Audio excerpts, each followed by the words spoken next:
आज हमारी हिस्ट्री की 4th क्लास है और आज हम वैदिक सभ्यता को कवर करेंगे। सिंधु घाटी सभ्यता हम कवर कर चुके हैं अपनी लास्ट क्लास में। आज हमारा टॉपिक है वैदिक सभ्यता। वैदिक सभ्यता को दो भागों में बांटा गया है, एक ऋग वैदिक काल और एक उत्तर वैदिक काल। दोनों ही हम आज कवर करेंगे। तो सबसे पहले वैदिक सभ्यता का टाइम पीरियड हम देख लेते हैं, जो है 1500 BC से 600 BC। ठीक। वैदिक सभ्यता को दो भागों में बांटा गया है, एक ऋग वैदिक काल और एक उत्तर वैदिक काल। ऋग वैदिक काल को पूर्व वैदिक काल भी कहते हैं। दोनों ही चीजों को देख लेते हैं।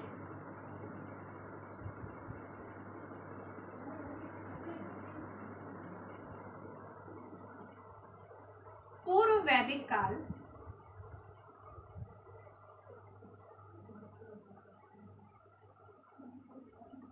उत्तर वैदिक काल। वैदिक काल। सिंधु घाटी सभ्यता जब हमने पढ़ी थी तो हमने उसमें देखा था कि सिंधु घाटी सभ्यता एक नगरीय सभ्यता थी। वहीं दूसरी ओर जो वैदिक सभ्यता है ये ग्रामीण सभ्यता है। सिंधु घाटी सभ्यता में मुख्य उद्योग वस्त्र उद्योग या फिर कृषि था, लेकिन यहाँ पे ऋग वैदिक काल में मुख्य उद्योग क्या है? पशुपालन है। व्यवसाय जिनसे इनका जीवन चलता था वो क्या है? पशुपालन है। प्री वैदिक पीरियड, पूर्व वैदिक काल और पोस्ट वैदिक पीरियड।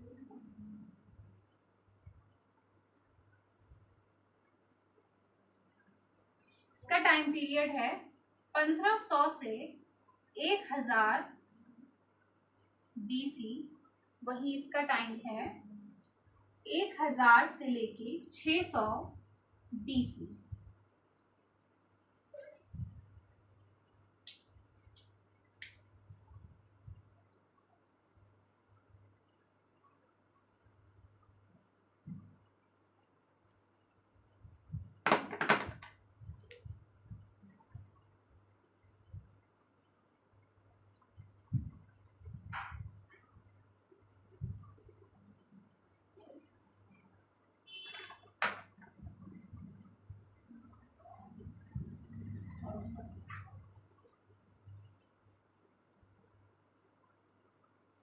पूर्व वैदिक काल को ऋग वैदिक काल भी कहते हैं। ठीक है, पूर्व वैदिक काल या ऋग वैदिक काल एक ही बात है। लोहे का उपयोग कहाँ हुआ था? यहीं पे ही देख लेते हैं। लोहे का उपयोग कहाँ हुआ था?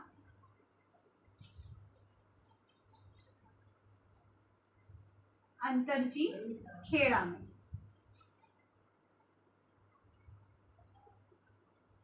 ये इंपॉर्टेंट क्वेश्चन है कि लोहे से परिचित कब हुए थे? तो लोहे से परिचित कब हुए थे? उत्तर वैदिक काल में हुए थे। और लोहे का उपयोग कहाँ मिला है? अंतरजी खेड़ा में, एटा में। ठीक है, तो ये तो हो गया स्ट्रक्चर जो आज हम तैयार करेंगे, जिसमें सबसे पहले हम बात करेंगे पूर्व वैदिक काल की। उसके बाद हम आएंगे उत्तर वैदिक काल पे। तो सबसे पहले तो अब हम देख लेते हैं कि पूर्व वैदिक काल और उत्तर वैदिक काल में जो आर्य थे उनके आगमन स्थल क्या है, वो कहाँ से आए थे और लोगों के उस बारे में क्या मत है।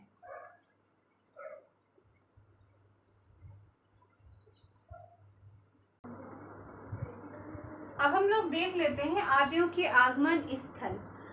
उसे देखने से पहले हम ये देख लेते हैं कि जो आर्य हैं, आर्य शब्द का सर्वप्रथम प्रयोग किसने किया था?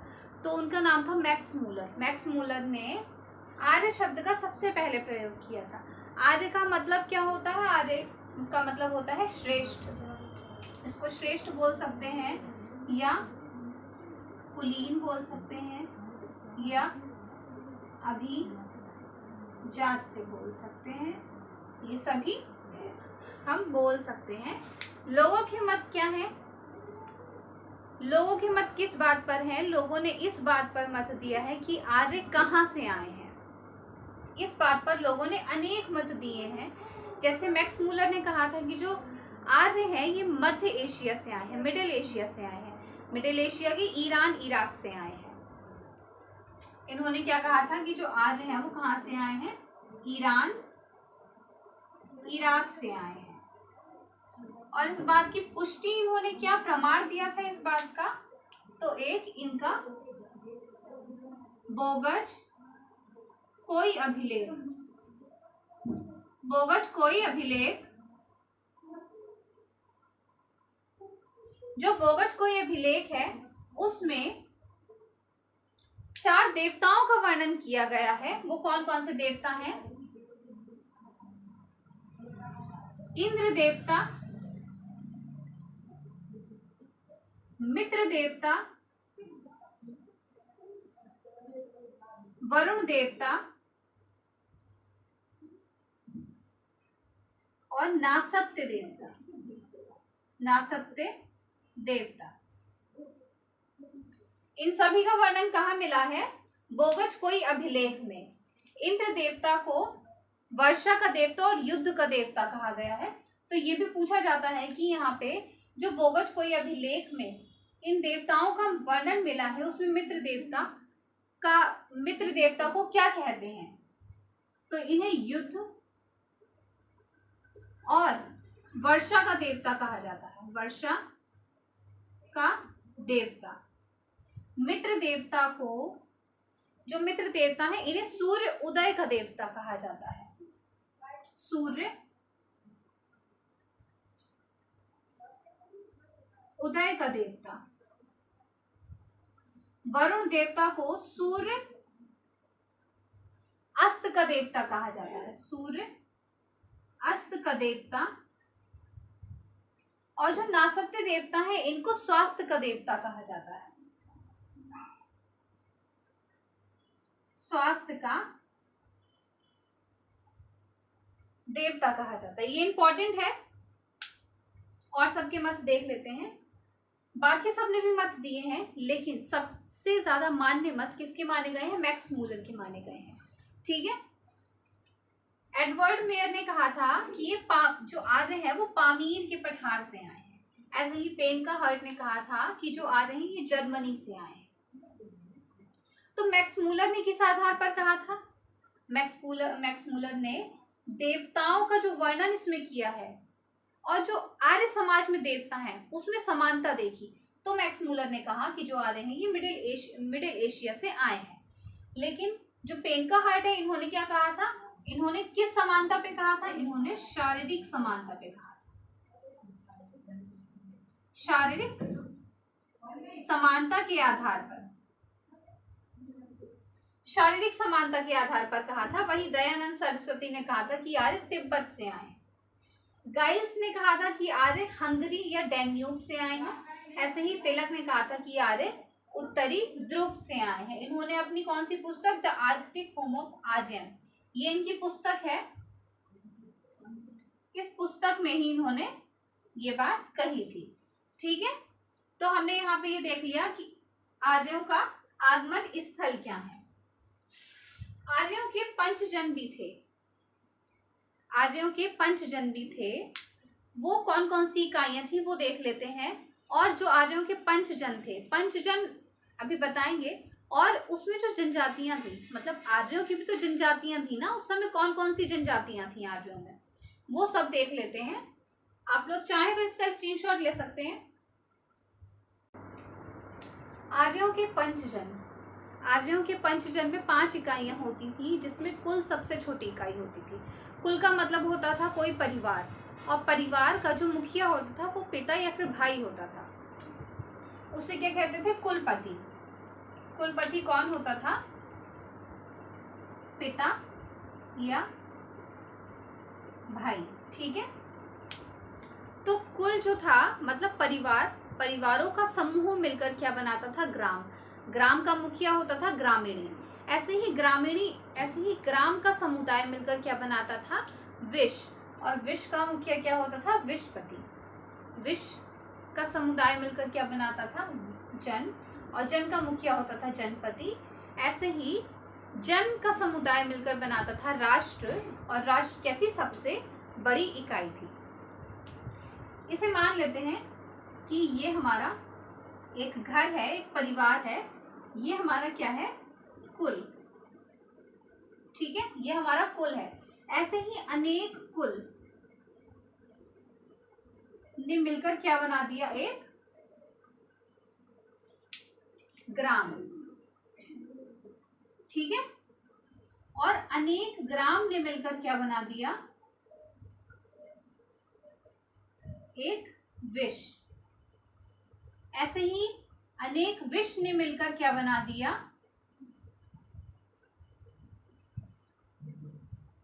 जन, और जन के समूह ने मिलकर क्या बना दिया? राष्ट्र। यहाँ पे जो विश्व है इसे हम कह सकते हैं ये क्या है? डिस्ट्रिक्ट है। ठीक है, अनेक डिस्ट्रिक्ट मिलकर क्या बनाते हैं? स्टेट।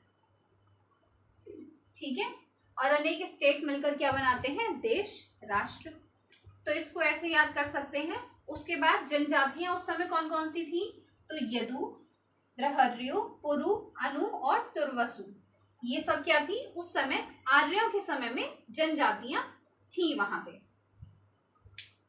अब इसके बाद हम ये देख लेते हैं कि जो आर्य थे वो किस चीज को क्या कहते थे, क्योंकि उनमें अगर अनाज की बात करें तो जौ को आर्य क्या कहते थे?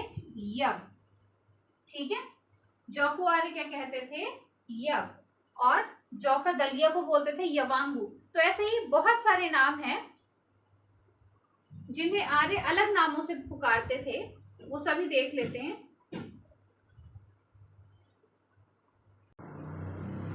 अब देख लेते हैं कि आर्य किसे क्या कहते हैं। आर्य जो है वो खाद्य पदार्थों को करब कहते थे। यवांगु मतलब जौ का दलिया, यव मतलब होता है जौ, और यवांगु मतलब जौ का दलिया। धन्व मतलब मरुस्थल। अघन्या, अघन्या मतलब गाय। ऋग वैदिक काल में गाय जो थी वो मारे जाने योग्य नहीं थी, मारे जाने योग्य नहीं थी। ठीक है, मारे जाने योग्य नहीं थी। लेकिन उत्तर वैदिक काल जब आया तो गाय के वध पर लोगों को मृत्यु दंड दे दिया जाता था। गाय की हत्या पर लोगों को मृत्यु दंड दिया जाता था। ये जो अघन्या है, अघन्या मतलब गाय, ये UPSC, UPPCS many times repeated question है, ये बहुत बार पूछा गया है। ये 4 to 5 टाइम्स यूपीपीसीएस में तो पूछा ही गया है कि अघन्या क्या होता है? अघन्या गाय। भाषा संस्कृत, लिपि ब्राह्मी। भाषा वाला भी इंपॉर्टेंट है कि भाषा उस समय कौन सी थी? लिपि ब्राह्मी, पारावत, समुद्र, वेकनाट, सूदखोर। सूदखोर मतलब जो ब्याज पर पैसा लेते हैं, पैसा उठाते हैं। उर्वरा कृषि भूमि, आर्तना बंजर भूमि। खिल्ल कृषि भूमि के बीच की भूमि, मतलब ये कोई कृषि योग्य भूमि है और कोई यहाँ पे भी क्या है? कृषि योग्य भूमि है। अब ये जो बीच का रास्ता है ये सड़क भी हो सकती है, ये कुछ बीच की बची हुई जगह भी हो सकती है, तो उसे क्या बोलते हैं? खिल्ल।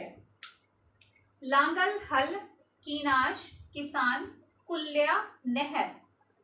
सुरा या सोमरस क्या है? पवित्र पेय, लेकिन इसको क्या बोला है? त्याज्य योग्य, मतलब त्यागने योग्य है ये। वक्ता नाई, तछा बढ़ई, कर्मा धातु कर्म करने वाला, अरित्र नाविक। इसको अरित्र ऐसे भी लिखा जाता है और इसको अरित्र ऐसे भी लिखा, तो कैसे भी आ जाए इसका मतलब होता है नाविक। भागदूत कर एकत्र करने वाला अधिकारी। तो ये सब आप सब लोग नोट कर लीजिए। ये बहुत ही इंपॉर्टेंट शब्द हैं जो जिसे बोलते हैं ना वन वर्ड में आ जाते हैं, ये सब वही शब्द हैं। इसके आगे के देख लेते हैं। और देख लेते हैं फटाफट। व्रीहि, व्रीहि मतलब चावल, मुदग मतलब मूंग, इच्छु मतलब गन्ना, कुसीदी मतलब ब्याज पर धन देने का व्यवसाय। तो कौन सा व्यवसाय? ब्याज पर धन देने का व्यवसाय। श्रेष्ठी मतलब व्यापारियों का जो अध्यक्ष होता था उन्हें श्रेष्ठी कहते थे। ऐसे ही जो वणिक, वणिक मतलब होता है व्यापारी। महिषी मतलब राजा की पत्नी, सूत मतलब रथ, सेना नायक। निशाका या निष्क मतलब स्वर्ण आभूषण। ये जो निशाका और निष्क है ये इंपॉर्टेंट है। ये इंपॉर्टेंट इसलिए है क्योंकि ये जो निशाका और निष्क है ये ऋग्वैदिक काल में और उत्तर वैदिक काल में तो ये इसका मतलब था स्वर्ण आभूषण, लेकिन इसके आगे वाले समय में इसका मतलब बदल गया था और इसका मतलब अब हो गया था सिक्कों के बारे में। तो निशाका और निष्क शब्द से हमें किसके बारे में जानकारी मिलती है? ऋग्वैदिक और उत्तर वैदिक काल के बाद में सिक्कों के बारे में हमें जानकारी मिलती है। लेकिन जो हमारा वैदिक काल है उसमें इसको स्वर्ण आभूषण कहा गया है। ये क्वेश्चन पूछा गया था यूपीएससी में और यूपीपीएससी, ठीक है, दोनों में ही पूछा गया था। बस क्वेश्चन में अंतर ये था कि यूपीपीएससी में इसके बारे में पूछा गया था कि ये जो निष्क है या जो निशाका है इसको क्या कहा जाता है वैदिक काल में, क्या कहा जाता है? स्वर्ण आभूषण। लेकिन यूपीएससी में पूछा गया था कि वैदिक काल के आगे वाला जो समय है उसमें इसे क्या कहा जाता है, तो उसमें इसे क्या कहा जाता है? इसका मतलब होता है सिक्के।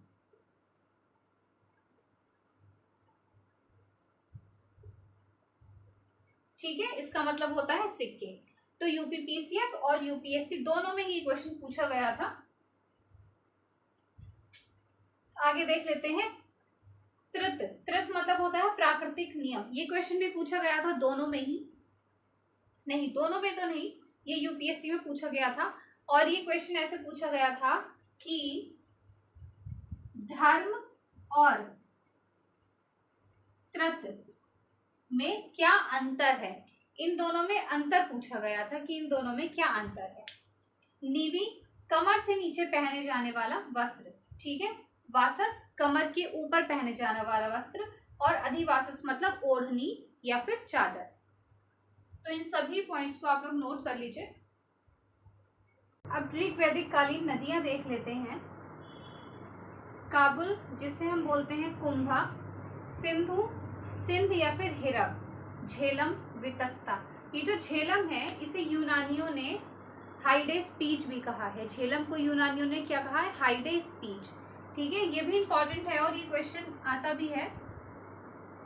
यूनानी ने इसे क्या कहा है? हाइडे स्पीच। यूनानियों ने इसे हाइडे स्पीच भी कहा है। किसे? झेलम। स्वात, स्वात मतलब सुवस्तु, चिनाब, आस्करणी, गंडक, सदानीर, घग्गर। घग्गर को द्वेष दती कहते हैं, इसे सरस्वती भी कहते हैं, नदी तमा, देवी तमा, माते तमा भी कहते हैं। इसको लिख देते हैं, इसे क्या कहते हैं? सरस्वती, सरस्वती भी कहते हैं।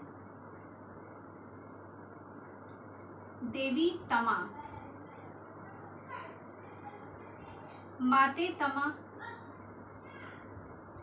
देवी तमा, माते तमा और नदी तमा, क्या कहते हैं? नदी तमा भी कहते हैं। इसका मतलब क्या होता है? तमा मतलब होता है सबसे अच्छी, ठीक है। तमा मतलब होता है सबसे अच्छी। तो देवी तमा मतलब देवी जो सबसे अच्छी है। माते तमा, माते जो सबसे अच्छी है। नदी मतलब जो सबसे अच्छी है, नदी मतलब जो सबसे अच्छी है। इसको सरस्वती भी कहते हैं, देवी तमा, माते तमा और नदी तमा भी कहते हैं। ये मोस्ट इम्पॉर्टेंट है। ऐसे ही झेलम भी इम्पॉर्टेंट है और चिनाब भी इम्पॉर्टेंट है। रावी, रावी को कहते हैं परुषपणी। क्या कहते हैं? परुषपणी। ये भी बहुत इंपॉर्टेंट है क्योंकि जब 10 राजाओं का युद्ध हुआ था तो उसमें जो भरतों के राजा थे सुदास, वो विजय हुए थे। कब? जब 10 राजाओं का युद्ध हुआ था, जिसे क्या कहते हैं, यहाँ पे लिख देते हैं फटाफट। 10 राजाओं का युद्ध हुआ था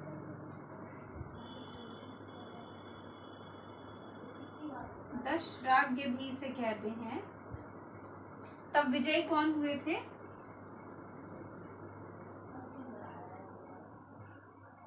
तो राजा सुदास विजयी हुए थे। ठीक है, कौन विजयी हुए थे? राजा सुदास। ठीक है, 10 राजाओं के युद्ध में कौन विजयी हुए थे? राजा सुदास विजयी हुए थे। दूसरा देख लेते हैं, गोमती जिसे गोमल कहते हैं, व्यास जिसे विपाशा कहते हैं, सतलज भी इंपॉर्टेंट है जिसे शतुर्दी कहते हैं, और कुर्म जिसे क्रमु कहते हैं। तो ये सभी नदियां हो चुकी हैं। इसमें क्वेश्चन एक ऐसे भी बनता है कि 10 राजाओं का युद्ध किस नदी के किनारे हुआ था, या सबसे अधिक युद्ध किस नदी के किनारे हुए? तो वो कौन सी नदी है? रावी नदी। जो इसका पुराना नाम है वो है परुषपणी। ठीक है, तो परुषपणी नदी के किनारे हुआ था और 10 राजाओं का युद्ध भी इसी नदी के किनारे हुआ था। और अगर क्वेश्चन आएगा कि सबसे अधिक युद्ध कहाँ हुआ है, तो वो भी यहीं पे ही हुआ है। तो ये सभी नदियां कंप्लीट हो गई हैं ऋग्वैदिक कालीन सभ्यता की। अब हम देख लेते हैं कि जो ऋग्वैदिक कालीन समाज था वो कैसा था। तो मोटा मोटा तो हम लोग पढ़ लेते हैं कि जो ऋग्वैदिक कालीन समाज था, या भी जो वैदिक सभ्यता थी, वो ग्रामीण सभ्यता थी। सिंधु घाटी सभ्यता में मातृसत्तात्मक समाज था, और यहाँ पे कैसा था? पितृसत्तात्मक समाज था। कंप्लीट कर लेते हैं इन सभी को। अब ऋग्वैदिक कालीन समाज देख लेते हैं। तो ऋग्वैदिक कालीन समाज कैसा था? ग्रामीण सभ्यता कैसी थी? ग्रामीण सभ्यता थी। समाज कैसा था? पितृसत्तात्मक समाज था। यहाँ पे जो प्रमुख देवता थे वो इंद्र थे। ठीक है, और इसके साक्ष्य कहाँ मिले हैं? कौन से अभिलेख में मिले हैं? तो बोगज कोई जो अभिलेख है, उस अभिलेख में ये साक्ष्य मिले हैं कि आर्यों के जो प्रमुख देवता थे वो इंद्र थे। ठीक है, उसमें समानता मिली थी। ठीक है, तभी तो मैक्स मूलर ने कहा था कि जो आर्य हैं वो मिडिल एशिया से आए हैं, मध्य एशिया से आए, ईरान इराक से आए। भक्षी जो थे, ये भक्षी थे, ये मांसाहारी भी थे और शाकाहारी भी थे। अगर शॉर्ट में हम कहें तो ये कैसे थे? सर्वाहारी थे। ठीक है, ये मांसाहारी भी थे और शाकाहारी भी थे। विवाह प्रथा प्रचलित थी आर्यों में। बाल विवाह नहीं होता था, पर्दा प्रथा नहीं थी, विधवा विवाह होता भी था और नहीं भी होता था। इसके बारे में अभी पढ़ेंगे। सती प्रथा नहीं थी, जाति प्रथा भी थी और नहीं भी थी। इसके बारे में भी अभी पढ़ते हैं। ठीक है, अंतरजातीय विवाह होता था। अंतरजातीय विवाह कैसे? कि ब्राह्मण, वैश्य,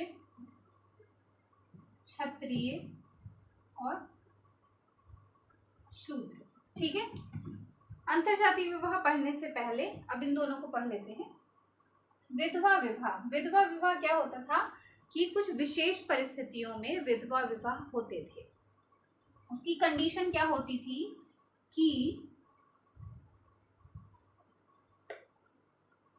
उसकी कंडीशन ये होती थी कि अगर जो लड़की है, यदि जो स्त्री है वो अगर यदि स्त्री की संतान हो, यदि उस स्त्री के पति की मृत्यु हो गई है और उस स्त्री की संतानें हो चुकी हैं, तो वहां पे विधवा विवाह नहीं होता था। लेकिन अगर स्त्री के पति की मृत्यु हो गई है और उसकी कोई संतान नहीं है, तो वंश में वृद्धि करने के लिए, वंश में वृद्धि करने के लिए विधवा विवाह होता था। तो विधवा विवाह कब होता था? विशेष परिस्थितियों में, विशेष परिस्थितियों में। ठीक है, विधवा विवाह कब होता था? विशेष परिस्थितियों में। सामान्यतः विधवा विवाह नहीं होता था। सती प्रथा नहीं थी। सती प्रथा क्या होती है? सती प्रथा ये होती है जब किसी स्त्री का पति की मृत्यु हो जाती है तो उस स्त्री को भी उसी के साथ जला दिया जाता है। तो वो कैसी प्रथा होती है? सती प्रथा होती है। जाति प्रथा, अभी हमने कहा था जाति प्रथा थी भी और नहीं भी थी। इसका क्या कारण है? इसका क्या मतलब है? तो जो जाति प्रथा थी ये धर्म के आधार पर नहीं थी, धर्म आधार पर नहीं थी। जाति प्रथा थी कर्म आधार पर, ठीक है। जाति प्रथा धर्म के आधार पर नहीं थी, जाति प्रथा कर्म के आधार पर थी। इसका क्या मतलब है?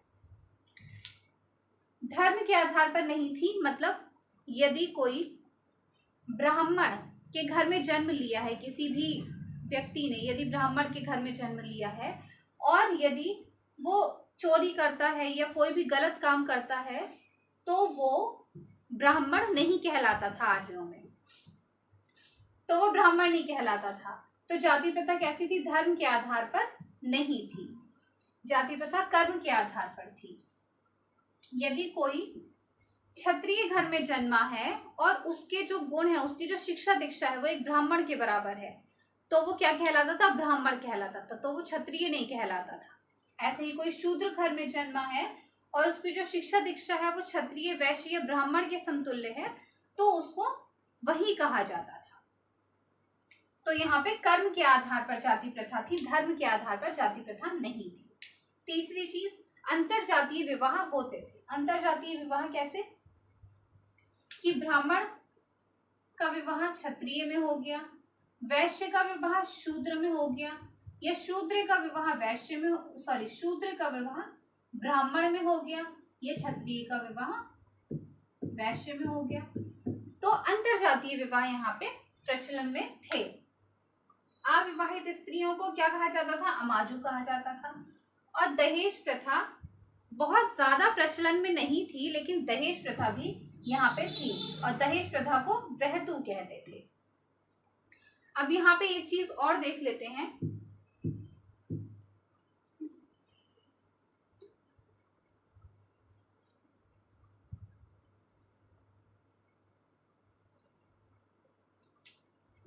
स्त्रियों की शिक्षा जो थी, जो स्त्रियां शिक्षा लेती थी उनकी 2 श्रेणियां थी। इसको लिख लेते हैं फटाफट।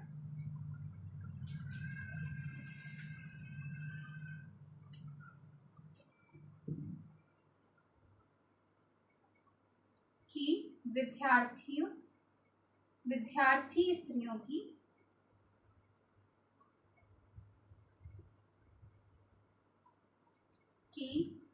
2 श्रेणी थी, 2 श्रेणी थी। एक थी सद्योवधू और एक थी ब्रह्मवादिनी। सद्योवधू क्या थी? सद्योवधू वो स्त्रियां होती थी जो 16 से 17 साल तक आश्रम में रहती थी, वहां पे शिक्षा दीक्षा ग्रहण करती थी और फिर अपने घर जाती थी। लेकिन जो ब्रह्मवादिनी होती थी, ब्रह्मवादिनी ऐसी स्त्रियां होती थी जो एक लंबे समय तक या फिर जीवन पर्यंत उस आश्रम में रहकर शिक्षा लेती थी। तो इसको नोट कर ले रहे हैं। सद्योवधू और ब्रह्मवादिनी, ठीक है। सद्योवधू वो स्त्रियां होती थी जो 16 से 17 वर्ष तक आश्रम में रहती थी। रहती थी। ठीक है, ब्रह्मवादिनी वो होती थी तो जीवन पर्यंत आश्रम में रहती थी, जीवन आश्रम में रहती थी। तो इसको नोट कर लीजिए आप लोग।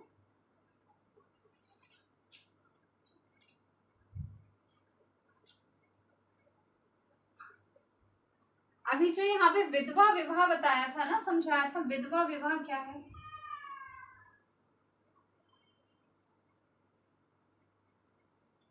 इस विधवा विवाह को अगर हम अभी हमने समझाया था ना कि विशेष परिस्थितियों में स्त्रियों को पुनः विवाह करने की अनुमति थी, तो ये जो विशेष परिस्थितियां होती थी ना, इन्हें ही कहते थे नियोग प्रथा। नियोग प्रथा, नियोग प्रथा मतलब वंश वृद्धि के लिए। ठीक है, नियोग प्रथा मतलब वंश वृद्धि हेतु, वंश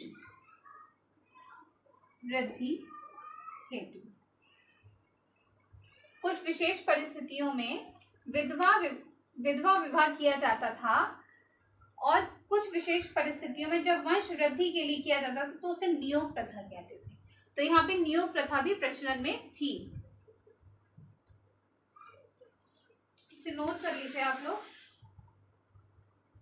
अब हम लोग देख लेते हैं कि जो ऋग्वैदिक कालीन जो नाम है, जैसे इंद्र, जैसे क्वेश्चन बनता है कि सरस्वती नदी का वर्णन कितनी बार किया गया है ऋग्वेद में, या फिर जो प्रमुख देवता हैं उनका शब्द उच्चारण कितनी बार किया गया है, तो ये सब देख लेते हैं फटाफट, इसको नोट कर लीजिए।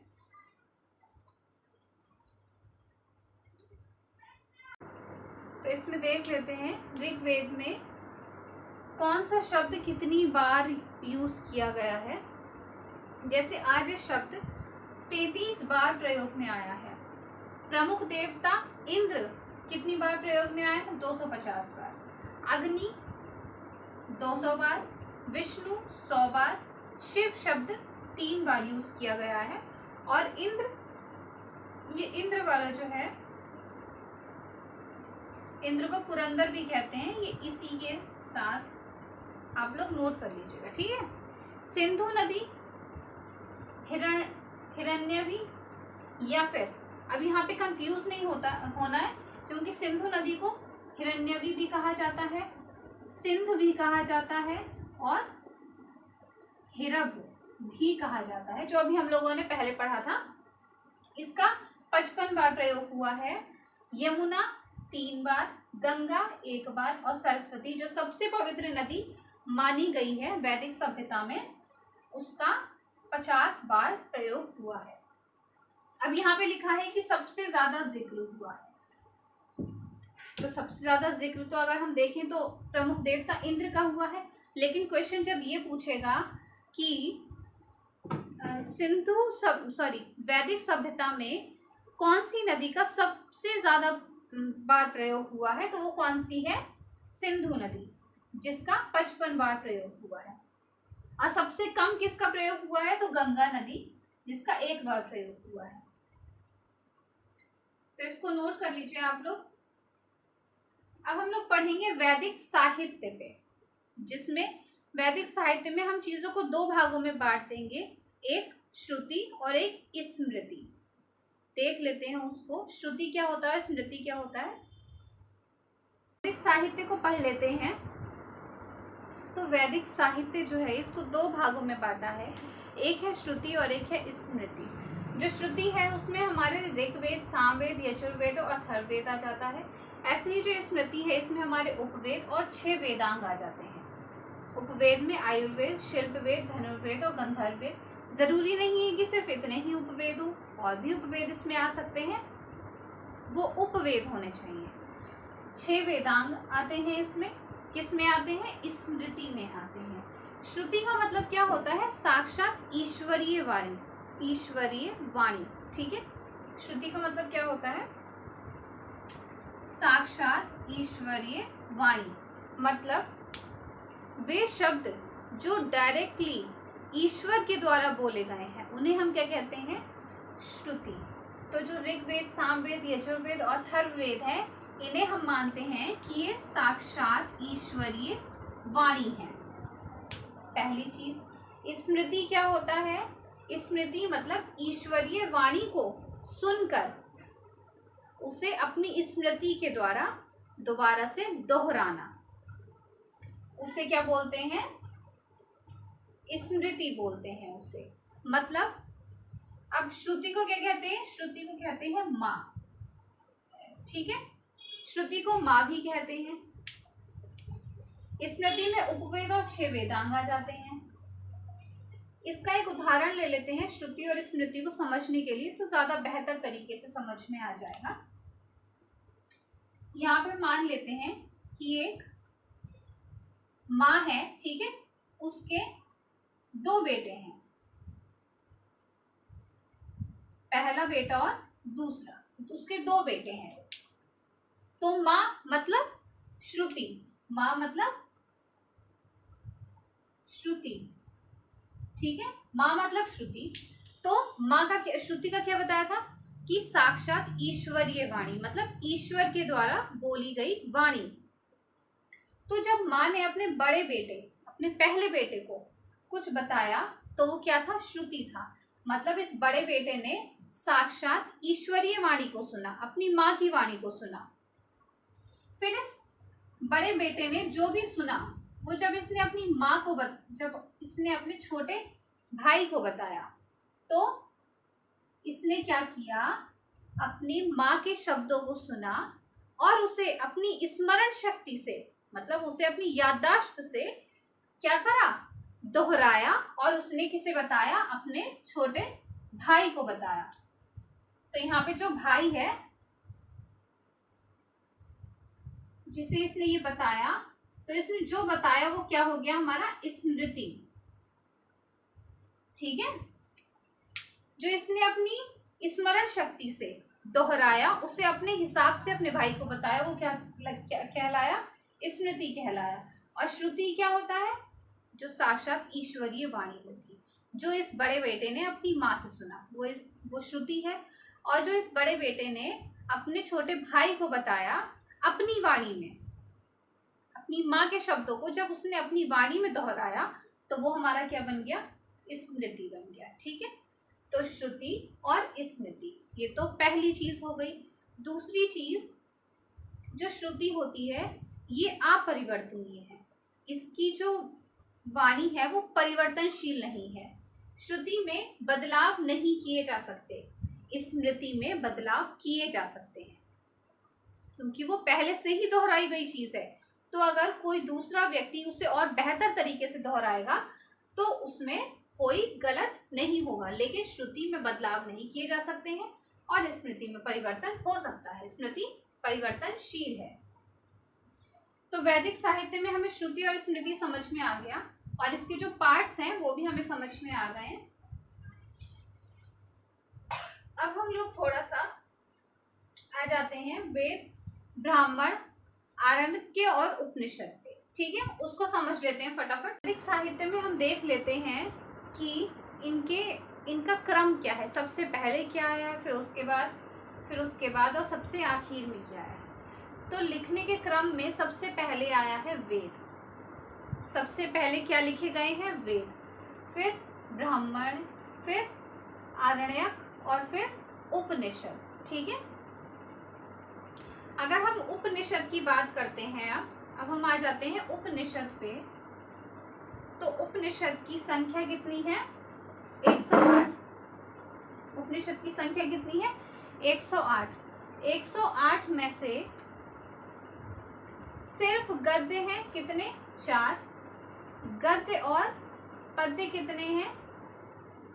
2। और सिर्फ पद्य कितने हैं? 102। मतलब सेम 108 माइनस 6 बराबर 102। तो 4 यहाँ निकल गए, 2 यहाँ निकल गए, तो कितने बचे? 102 बचे। जो गद्य और पद्य, जहाँ पे गद्य और पद्य दोनों होते हैं उन्हें क्या कहते हैं? चंपू, ठीक है, उन्हें क्या कहते हैं? चंपू कहते हैं। तो यहाँ पे हम देख रहे हैं कि सिर्फ गद्य में क्या है? ये क्वेश्चन में पूछता है, ठीक है, कि जो उपनिषद हैं, उपनिषद में सिर्फ गद्य के कौन कौन से उपनिषद है। ऑप्शन दे देता है, 3 सही और एक कुछ और, कठ, ईश, श्वेतांबर और मैत्रेयी, ठीक है। गद्य और पद्य में कौन कौन से शामिल हैं, या चंपू में कौन कौन से शामिल हैं। उपनिषद में चंपू में कौन कौन से शामिल हैं, तो प्रश्न और केन, और जो बाकी बच जाएंगे वो सब आपके क्या है, सिर्फ पद्य है, ठीक है। तो ये इतनी चीज हो गई। अब देख लेते हैं मुख्य उपनिषद कितने हैं। मुख्य उपनिषद संख्या है 13, और सबसे बड़ा उपनिषद कौन सा है, बृहदारण्यक उपनिषद है, ठीक है। सबसे बड़ा उपनिषद कौन सा है, बृहदारण्यक उपनिषद है। बृहदारण्यक उपनिषद में ही तमसो मा ज्योतिर्गमय का वर्णन मिलता है। ये क्वेश्चन पूछता है कि तमसो मा ज्योतिर्गमय का वर्णन कहाँ मिलता है, तो वो कौन से उपनिषद में मिलता है, बृहदारण्यक उपनिषद में, ठीक। इसी में ओम शब्द का भी वर्णन मिलता है, ठीक है, इसी उपनिषद में। अब सबसे बड़ा उपनिषद बृहदारण्यक उपनिषद लिखा किसने है, तो याज्ञवल्क्य ने इसको लिखा है। किसने लिखा है, याज्ञवल्क्य ने इसको लिखा है। अभी इसको नहीं पढ़ेंगे। याज्ञवल्क्य की 2 पत्नियां थी,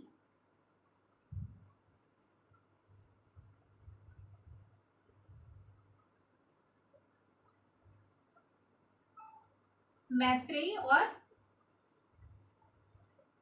कात्यायनी,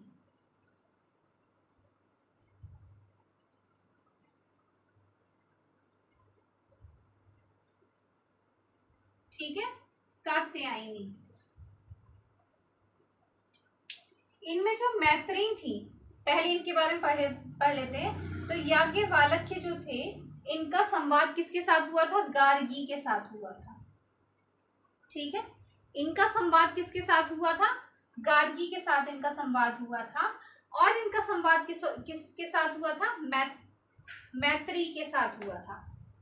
जो मैत्रेयी थी, जब इनके साथ इनका संवाद हो रहा था, तो ये मैत्रेयी से पराजित हो गए थे। और जब ये पराजित हो गए थे, तो इन्होंने मैत्रेयी को अपनी गुरु मान लिया था।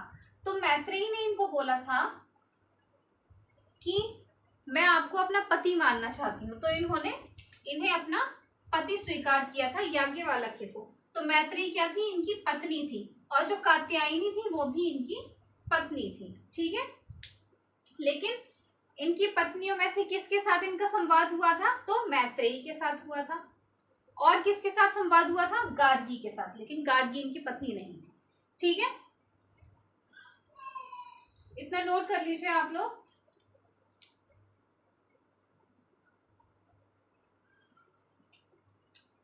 पहले इसमें फटाफट हम ये भी देख लेते हैं, सबसे छोटा उपनिषद कौन सा है, मांडुक्योपनिषद, मांडुक्योपनिषद।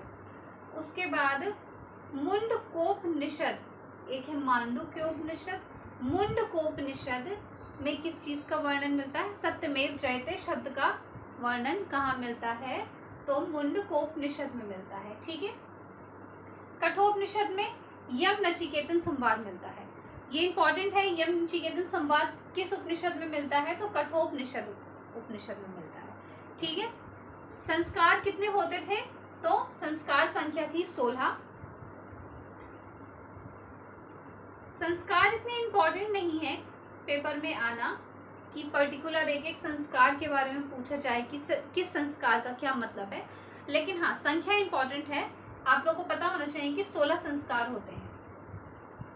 अब इसके बाद हम लोग ऋग्वेद को अच्छे से पढ़ लेते हैं कि ऋग्वेद में क्या क्या चीजें हुई हैं, ठीक है। उनके संकलनकर्ता कौन है, या कौन सा उपवेद है। अब हम लोग पढ़ लेते हैं ऋग्वेद को। ऋग्वेद के संकलनकर्ता कौन थे, या उसमें कितने मंडल हैं, कितनी शाखा हैं, ये सब हम लोग देख लेते हैं। अभी तक हमने वैदिक सभ्यता के बारे में या वैदिक काल के बारे में जो भी पढ़ा है वो मोस्ट इंपॉर्टेंट है। ये जो वैदिक सभ्यता है, इसमें पॉइंट टू पॉइंट चीज़ें पूछी जाती हैं। थ्योरेटिकल पोर्शन इसमें बहुत ज़्यादा नहीं है, ना थ्योरेटिकल इतना पूछा जाता है। हाँ, अगर थ्योरेटिकल में ये पूछते भी हैं तो इनका सिर्फ एक ही पॉइंट होता है कि वैदिक सभ्यता में या ऋग वैदिक काल में या उत्तर वैदिक काल में कैसी प्रथा थी, या स्त्रियों की दशा उस समय कैसी थी। तो ये सारे पॉइंट्स होते हैं कि किस तरह की इनका उद्योग क्या था। जैसे ऋग वैदिक काल में पशुपालन अपने चरम सीमा पे था, लेकिन अगर हम उत्तर वैदिक काल की करें तो वहाँ पे कृषि अपनी बढ़वार पे थी। तो ये सारी चीज़ें पूछ सकते हैं थियोरिटिकल में, लेकिन वैसे जो वैदिक सभ्यता है, जो ऋग वैदिक काल और उत्तर वैदिक काल है, उसमें पॉइंट टू पॉइंट चीज़ें पूछी जाती हैं कि ये चीज़ किससे संबंधित है, इस शब्द का कहाँ प्रयोग किया गया है, इस तरह से। तो अब हम लोग देख लेते हैं ऋग्वेद के बारे में।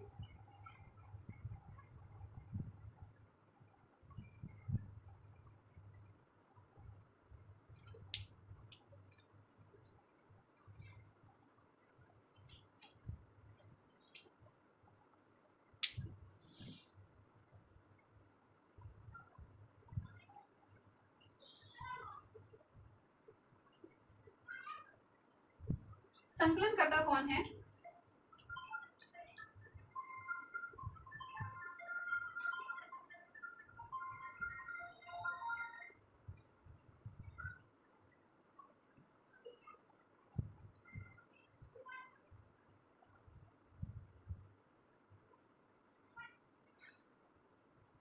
कृष्णद्वैपायन पालन वेद व्यास। ऐसे ही अगर हम इसमें मंडल की बात करें कि इसमें मंडल कितने हैं, तो इसमें मंडल 10 हैं, अष्टक 8 है और शाखा 5 है। मंडल कितने हैं? 10, अष्टक कितने हैं?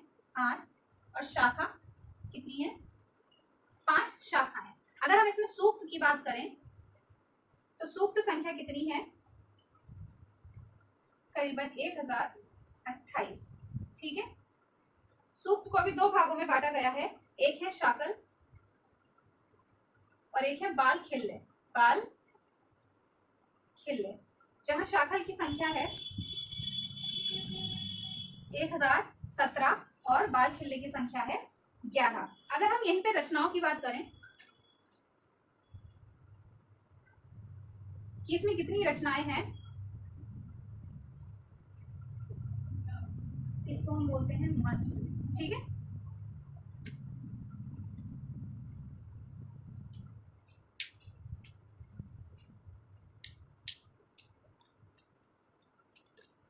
यहीं पे अगर हम शब्द की बात करें तो इसमें कितने हैं?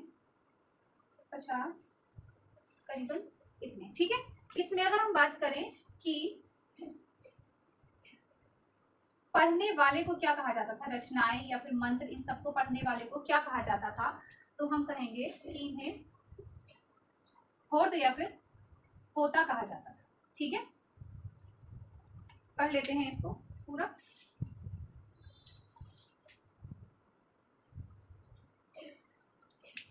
ऋग्वेद की अगर हम बात करते हैं तो संकलन करता कौन है? कृष्णद्वैपायन पालन वेद व्यास। ठीक है। मंडल कितने हैं? 10, अष्टक कितने हैं? 8 और शाखा कितनी है? 5। सूक्त क्या होता है? मंत्रों का समूह। ठीक है। मंत्रों के समूह को क्या कहते हैं? सूक्त कहते हैं। ये कितने हैं? 1028 और इसमें शाकल और बाल खिल्ले। अब आपसे ये क्वेश्चन ये है कि खिल्ले का अर्थ क्या होता है? आप कमेंट बॉक्स में जरूर बताइएगा कि खिल्ले का अर्थ क्या होता है। जब हम पढ़ रहे थे कि यार किस शब्द को क्या कहते हैं, तो उसमें एक शब्द था खिल्ले। तो खिल्ले का क्या मतलब होता है, इसको जरूर बताइएगा। तो शाकल कितने हैं? 1017 और बाल खिल्ले कितने हैं? 11। इसमें रचनाएं कितनी है? तो 10,532 मंत्र हैं इसमें। शब्द की अगर हम बात करें तो करीबन 1.5 लाख शब्द हैं, और पढ़ने वाले को जो रचनाएं और मंत्र ये सब पढ़ता था उनको हम ऋग्वेद में क्या कहते थे? होर्द या फिर होता कहते थे। ठीक है। तो इतना आप लोग नोट कर लीजिए।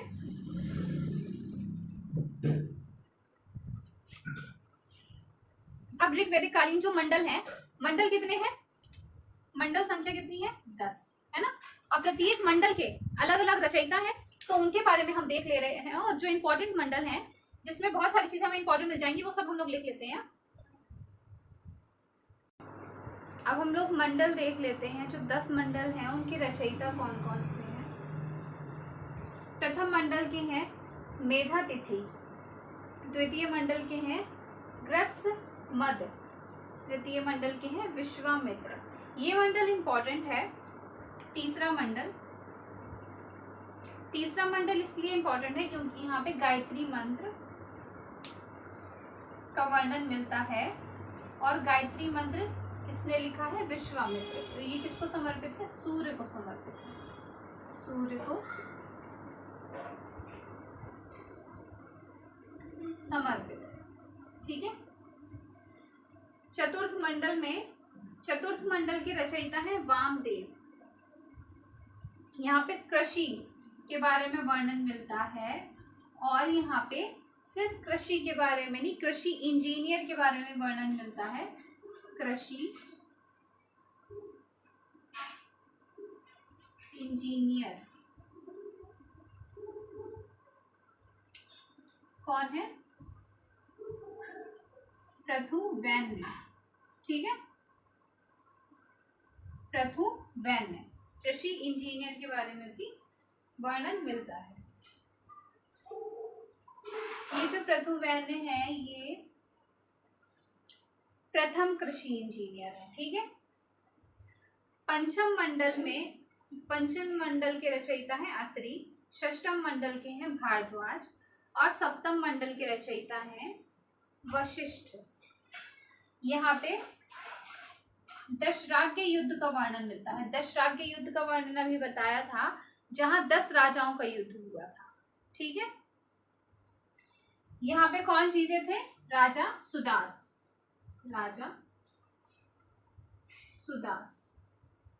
ठीक है, राजा सुदास क्या हुए थे? विजयी हुए थे।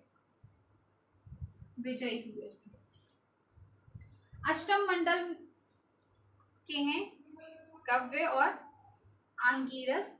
यहाँ पे हस्तलिखित रचनाओं के बारे में वर्णन मिलता है। ठीक।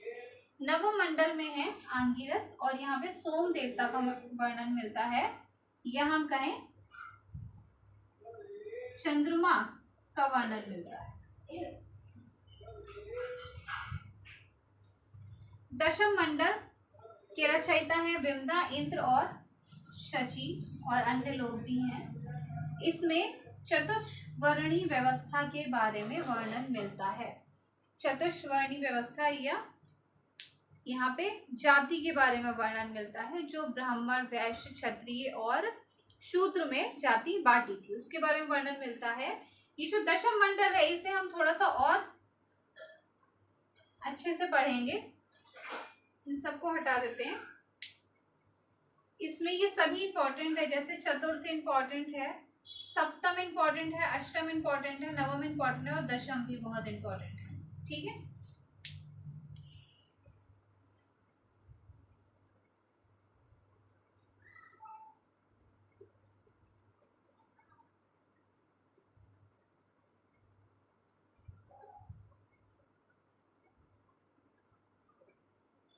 दशम मंडल को हम देख लेते हैं। दशम मंडल में जाति व्यवस्था के बारे में वर्णन मिला है, और इसमें जाति व्यवस्था में 4 आते हैं: ब्राह्मण,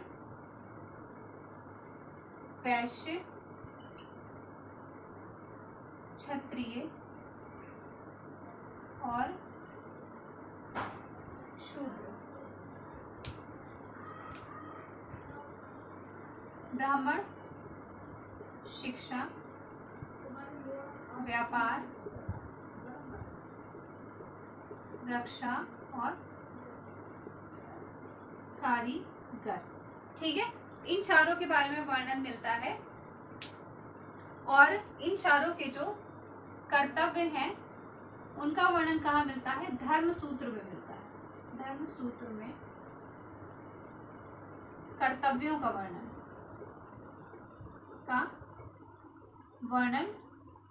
मिलता है। प्रथम बार वर्ण उल्लेख की अगर हम बात करें,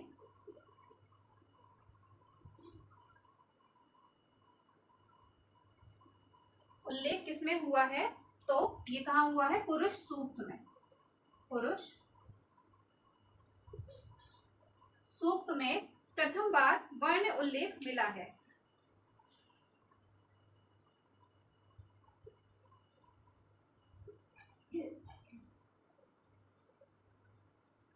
ऋग्वेद के उपवेद की अगर हम बात करें तो वो है आयुर्वेद। कौन सा है? आयुर्वेद। लेकिन सुश्रुत के अनुसार जो आयुर्वेद है, किसके अनुसार? सुश्रुत के अनुसार ये जो आयुर्वेद है ये किसका है? अथर्ववेद का है, अथर्ववेद का। ठीक है। तो दशम मंडल में जाति व्यवस्था के बारे में वर्णन मिलता है, जिसमें ब्राह्मण, वैश्य, क्षत्रिय और शूद्र हैं, और इन सभी के कर्तव्यों का वर्णन कहाँ मिलता है? धर्म सूत्र में। ऐसे ही प्रथम वर्ण का उल्लेख कहाँ मिलता है? तो पुरुष सूक्त में मिलता है। ऋग्वेद का उपवेद क्या है? आयुर्वेद। ये तो पूरा जब फ्रेम बनाया था, डायग्राम बनाया था वैदिक साहित्य के बारे में बताते हुए, श्रुति और स्मृति के बारे में, तो उसको बताया था और लिखे भी थे। ऋग्वेद का उपवेद क्या है? आयुर्वेद। ठीक है। लेकिन सुश्रुत के अनुसार जो आयुर्वेद है वो किसका है? अथर्ववेद का उपवेद। ठीक है। आयुर्वेद किसका है? अथर्ववेद का उपवेद है। तो जब क्वेश्चन आपसे पूछेगा कि जो आयुर्वेद है ये किसका उपवेद है, आयुर्वेद किसका उपवेद है, तो आपका आंसर होगा आयुर्वेद ऋग्वेद का उपवेद है। ठीक है। जब आपसे क्वेश्चन पूछेगा सुश्रुत के अनुसार, सुश्रुत के अनुसार आयुर्वेद किसका उपवेद है, तो आप कहेंगे आयुर्वेद अथर्ववेद का उपवेद है। ठीक है। तो इतना आप लोग नोट कर लीजिए।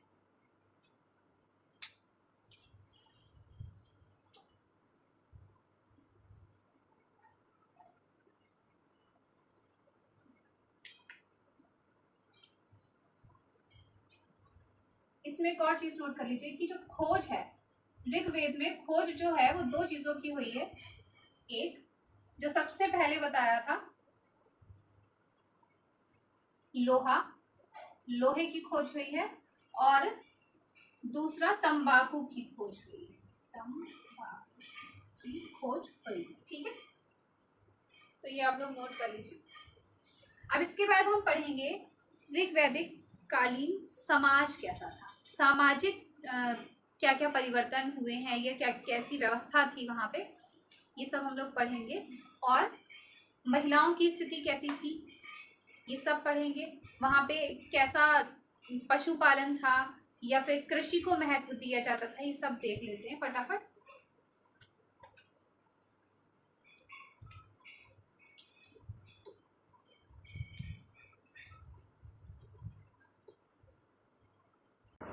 ऋग्वैदिक काल की हम सामाजिक जीवन पे आ जाते हैं। जब हम सामाजिक जीवन की बात करते हैं तो सबसे पहले तो हमें ये पता ही है जो वैदिक सभ्यता ये ग्रामीण सभ्यता है, ये पितृसत्तात्मक समाज है। ठीक है।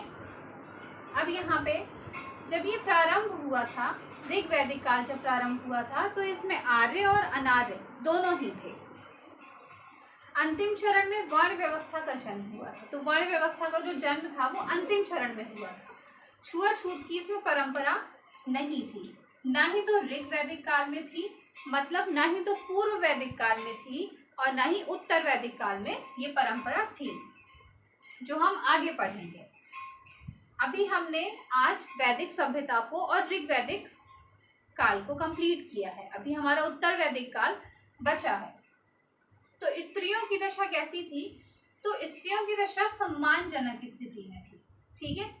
इस काल में विदुषी होती थी, ये कुछ विदुषियों के नाम। ठीक।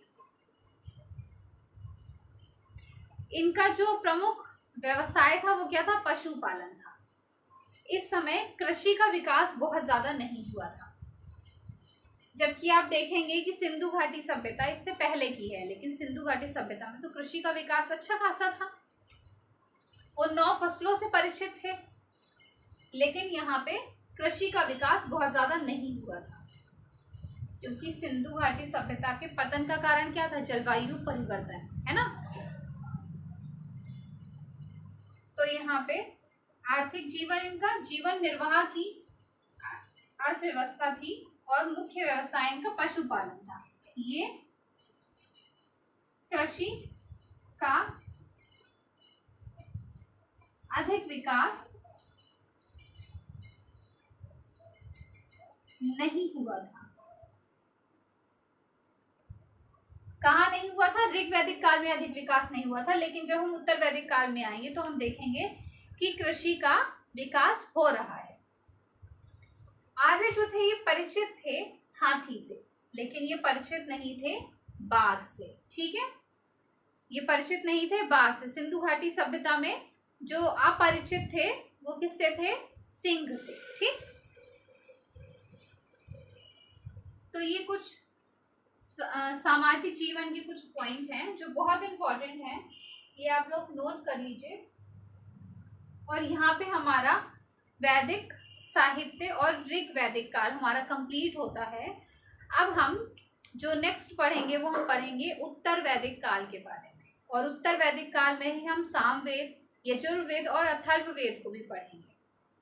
और उत्तर वैदिक काल का सामाजिक जीवन, उसमें स्त्रियों की दशा कैसी थी, उनका प्रमुख व्यवसाय, मुख्य व्यवसाय क्या था, वो किस चीज से परिचित थे और किससे अपरिचित थे, ये सब हम पढ़ेंगे। जो वैदिक सभ्यता है या जो ऋग वैदिक काल है, यहाँ पे कहा है कि छुआछूत की परंपरा नहीं थी। इसमें जो ब्राह्मण थे, वैश्य थे, क्षत्रिय थे और जो शूद्र थे, ब्राह्मण जो शिक्षा देते हैं, वैश्य जो व्यापार करते हैं, क्षत्रिय जो रक्षा करते हैं और शूद्र जो कारीगर होते हैं, उन्हें क्या कहते हैं? शूद्र कहते हैं। ब्राह्मण का काम क्या था? शिक्षा देना। ये क्या करते थे? व्यवसाय करते थे। क्षत्रिय रक्षा और शूद्र कारीगर। ठीक है, तो यहाँ पे जो हमारा ऋग वैदिक काल है, इसमें ना ही तो छुआछूत की व्यवस्था थी और ना ही इसमें जाति प्रथा थी। जाति प्रथा किस आधार पे थी? कर्म के आधार पर। धर्म के आधार पर जाति प्रथा भी नहीं थी इसमें। तो इसमें क्या होता था, ये लोग क्या करते थे कि जो धन का संचय है वो नहीं करते थे, मतलब धन को सेफ नहीं करते थे। उससे क्या होता था कि अगर किसी व्यक्ति ने या किसी घर में धन को सुरक्षित रखना शुरू कर दिया या धन का संचय करना शुरू कर दिया, तो क्या होगा? जाति प्रथा और ज्यादा बढ़ जाएगी, ऊंच नीच का अंतर होना शुरू हो जाएगा। तो इसीलिए ये लोग भी जो धन संपत्ति होती थी उसको ये लोग संचित नहीं करते थे। ठीक है, ताकि किसी भी तरह की ऊंच नीच समाज में ना आए। जो अभी ये वाली लाइन कही थी ना, जीवन निर्वाह की अर्थव्यवस्था थी, जीवन निर्वाह की अर्थव्यवस्था, तो ये उतना ही अपने पास रखते थे जितनी की इन्हें जरूरत होती है। ये जरूरत से ज्यादा अपने पास नहीं रखते थे, क्योंकि उस समय के लोग मानते थे कि धन का संचय करना या वस्तुओं को संचय करने से आने वाले समय में ऊंच नीच बहुत ज्यादा बढ़ जाएगी। जिसके पास धन संचित अधिक है वो बड़ा इंसान कहलाएगा या उसको ऊंचा माना जाएगा, और जिसके पास धन नहीं है उसको नीचा माना जाएगा। तो ये इस चीज में भरोसा नहीं करते थे, इसलिए इनका जो जीवन था और जो आर्थिक जीवन था वो जीवन निर्वाह की व्यवस्था थी यहाँ पे। तो यहाँ पे हमारा ऋग वैदिक काल कंप्लीट हो गया है। इसका सामाजिक जीवन भी हमने पढ़ लिया है। अब हम जो हमारा नेक्स्ट होगा वो हम बात करेंगे उत्तर वैदिक काल पे, और उत्तर वैदिक काल में हम साम, अथर्व और यजुर्वेद को कंप्लीट करेंगे और भी चीज़ों को हम देखेंगे। तो आज की वीडियो में बस इतना ही।